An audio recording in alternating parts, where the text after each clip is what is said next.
It feels a bit odd in the context of this community to admit that one of my favorite passages in the Bible is in the book of Revelation. We're not that kind of church, and I'm not that kind of pastor or preacher. So what gives? Well, let me start with my usual disclaimers about the book of Revelation. Many of us were taught that Revelation is a book of prophecy, predicting how the end times are going to unfold. We participated in Bible studies and Sunday school classes to learn to decode all those symbols so that we could recognize the Antichrist and make sure we didn't somehow get implanted with the mark of the beast.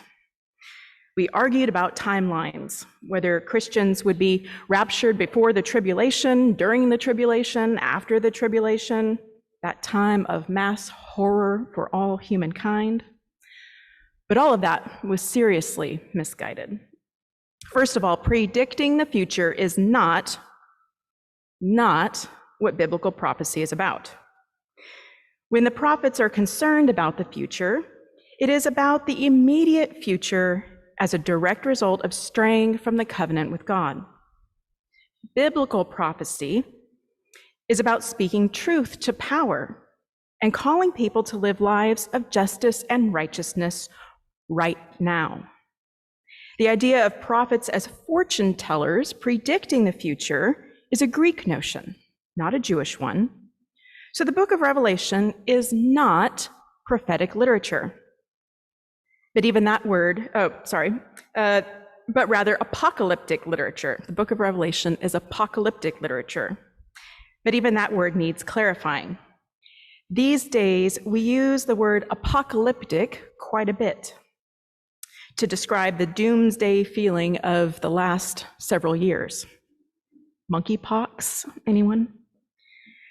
We use the word apocalyptic when we spin out end of the world scenarios. But none of that is what apocalypse means in the biblical sense. Biblical apocalypse is an unveiling, a revealing, a clearing of the fog that usually clouds our vision, helping us to see things how they really are, how they could be, how God sees them. So the book of Revelation isn't about John predicting the end of the world as we know it. The book of Revelation is about God giving John a vision of reality for his own time in the context of the Roman Empire, and about John in turn encouraging Christians to resist the empire and its lies. Our focus text this morning is about John's vision of a city, the New Jerusalem. It's a vision of a new heaven and a new earth, a place where God finally makes a home among mortals. This is what God has been after all along, ever since the beginning of creation in the Garden of Eden. God dwelling among humans. This vision of heaven isn't about the afterlife. It's about how things could really be if heaven and earth were married and not separate. The vision in this final chapter, the grand finale of the great epic story of God choosing to live with us. It's called the New Jerusalem, but there are features of the city that take us all the way back to the Garden of Eden, even to the tree of life itself. In Genesis, the humans eat fruit from the tree of knowledge of good and evil, but before they can eat from the tree of life, they are banished from the garden. Listen to the rest of this fantastical vision from the beginning of Revelation chapter 22. The river of life-giving water is shining like crystal, flowing from the throne of God and the Lamb through the middle of the city's main street. On each side of the river is the tree of life, which produces 12 crops of fruit, bearing its fruit each month. The tree's leaves are for the healing of the nations. There will no longer be any curse. In Lectio Divina this week, we were all struck by the description of this tree of life, not just that the tree is on either side of the river, like Is it one tree and the river is flowing through the middle of it? But this tree produces 12 crops of fruit, bearing its fruit each month. The tree's leaves are for the healing of the nations. The author of Revelation loves symbolism, so it's worth considering the number 12 here, which has loomed large in Israel's history, starting with the 12 sons of Jacob, whose name is eventually changed to Israel.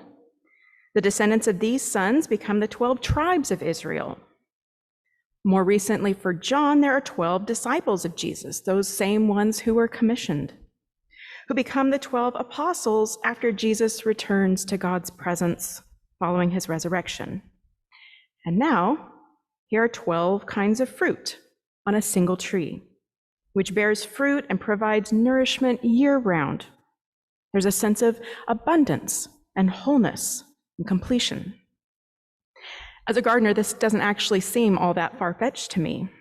Grafting fruit trees is an ancient practice, literally joining the branch of one kind of tree to the trunk of another, which not only survives this surgical practice, but thrives and produces fruit.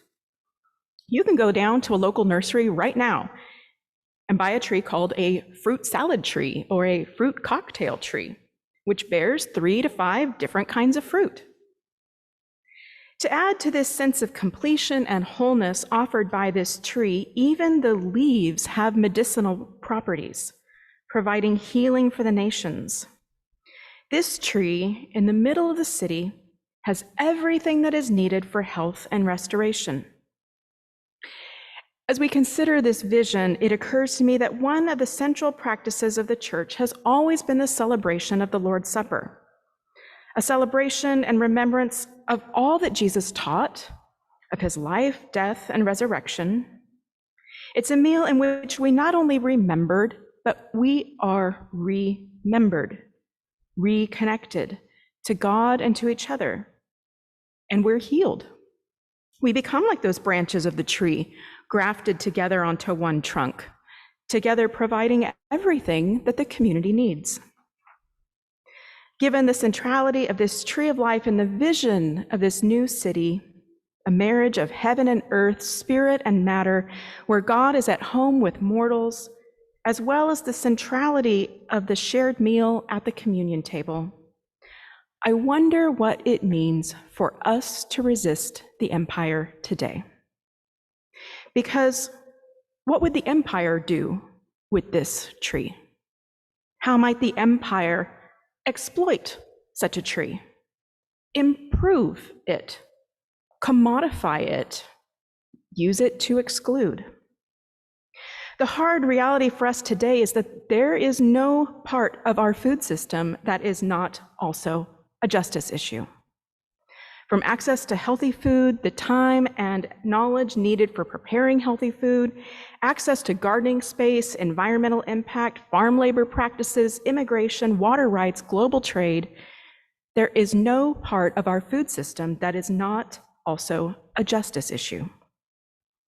For Christians who hold a meal as central and sacred part of their story and identity, we are required to respond. That list is pretty overwhelming. It's the kind of overwhelming that is understandably paralyzing. What can we even do? In her book, Good Food, Grounded Practical Theology, Jennifer Ayers suggests 4 moral commitments for faithful and responsible food practices. 1, the priority of the hungry. 2, justice for those who work the land. 3, to tend the earth. And 4, fostering the bonds of the interconnectedness of all creatures and creation. One commentator on this passage also suggested that because this was John's vision, it was actually unique to him, and that, quote, the particulars in which it is clothed may appear differently, depending on the one to whom the vision is offered, end quote. In other words, God showed John a vision that made sense to John himself. And so with this in mind, I wonder which of Ayer's 4 moral commitments would make the most sense to each of us: the hungry, the laborers, the land, or our connectedness. So I'll offer just a few more words about each of these for a fuller picture. And I invite you, as you listen to these brief descriptions, to pay attention to which area seems to tug at you the most. You might experience this as a light bulb moment in your mind, or even a physical sensation of movement or stirring in your body. 1, the hungry includes but isn't limited to things like systemic issues around food assistance programs, childhood hunger and school lunches, education about nutrition, cooking schools, or food deserts, where the only stores for miles around are convenience stores. So you have to take the bus across town and you can only buy what you can carry home in your hands. 2, the laborers include both migrant farm workers, which brings immigration into the picture, as well as the farmers themselves, who struggle to make any kind of living under the towering systems of corporate agribusiness. Justice for laborers includes not only the legal structures that keep people trapped in perpetual vulnerability, but the living conditions and abuses suffered when supervisors know that the laborers have nowhere to turn for protection. 3, the land itself is not limited to the soil, but to whole ecosystems that include water rights and animal welfare, both those farmed as well as those who are connected to the environmental context of agriculture. Talking about the land opens up conversations about climate change, monocropping, and genetically engineered food. And of course, the use of chemicals to increase or improve production despite the harm done to soil, water, animals, air, laborers, and consumers. 4, finally, commitments to fostering our connectedness seek to reconnect all of these areas, acknowledging what harms one sector of creation harms all. It's about truly remembering and healing all of creation. There's a lot that I left out in this brief overview of 4 moral commitments for faithful and responsible food practices.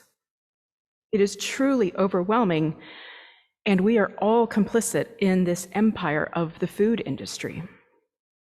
Even so, I wonder if anything that was listed that came to mind or rises to the top for you. If so, I hope that you will name it for yourself and make an intention to learn more and take whatever steps you can to move toward more just food practices. Next month, the West Coast Mennonite Central Committee is hosting a learning tour that begins at the border near Mexico and follows the path of migrant farm workers. That tour is nearly full, but if anyone would like to participate in a local day trip of a similar nature this fall, please let me know, because MCC is willing to set up a special opportunity just for friends and members of our congregation.